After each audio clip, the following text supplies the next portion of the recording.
1300 hours Pakistan Standard Time. Assalamu alaikum. This is Radio Pakistan. The news read by Muhammad Zubair Khan. First, the headlines. Prime Minister will pay a 2-day visit to China from the 1st of next month at the invitation of Chinese Premier. Pakistan and Saudi Arabia have reaffirmed their commitment to further strengthening the fraternal relations. Interior Minister says a high-level investigation team has been constituted to ascertain the facts related to the murder of senior journalist Arshad Sharif. At the United Nations, Pakistan has stressed for confidence-building measures to create favorable conditions for peaceful settlement of existing international disputes. And now the news in detail. Prime Minister Mohammad Shehbaz Sharif will pay a 2-day visit to China from the 1st of next month at the invitation of Chinese Premier Li Keqiang. He will be accompanied by a high-level delegation including Foreign Minister Bilawal Bhutto Zardari.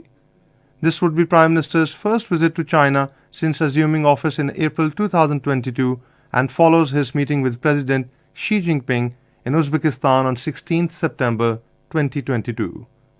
The Prime Minister will be among the first leaders to visit China following the historic 20th National Congress of the Communist Party of China.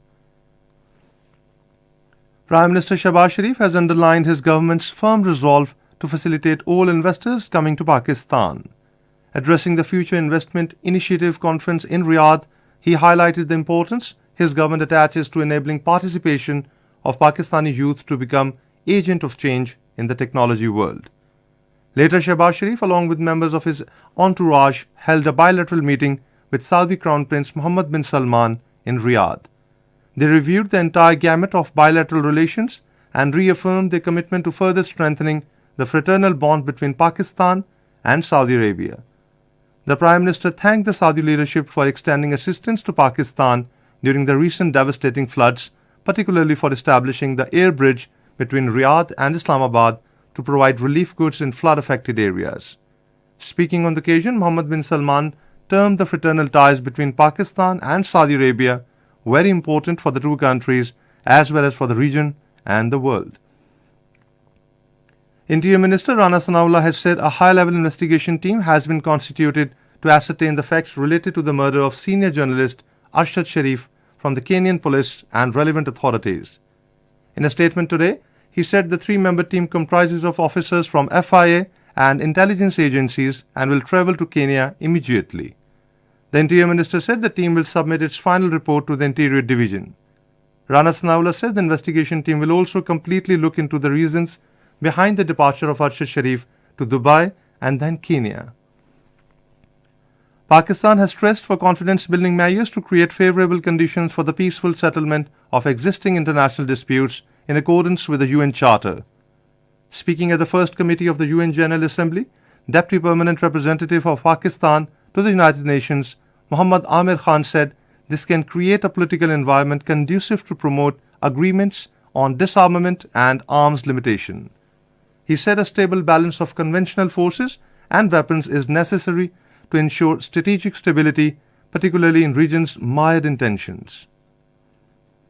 Pakistan's High Commissioner to Canada, Zahir Janjua, has lauded Human Concern International for raising 500,000 Canadian dollars through donations for the rehabilitation of flood-affected people of Pakistan.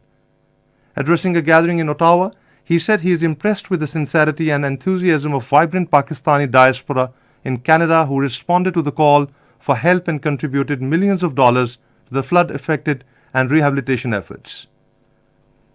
Indian troops, in their fresh act of state terrorism today, martyred one more Kashmiri youth in Indian illegally occupied Jammu and Kashmir.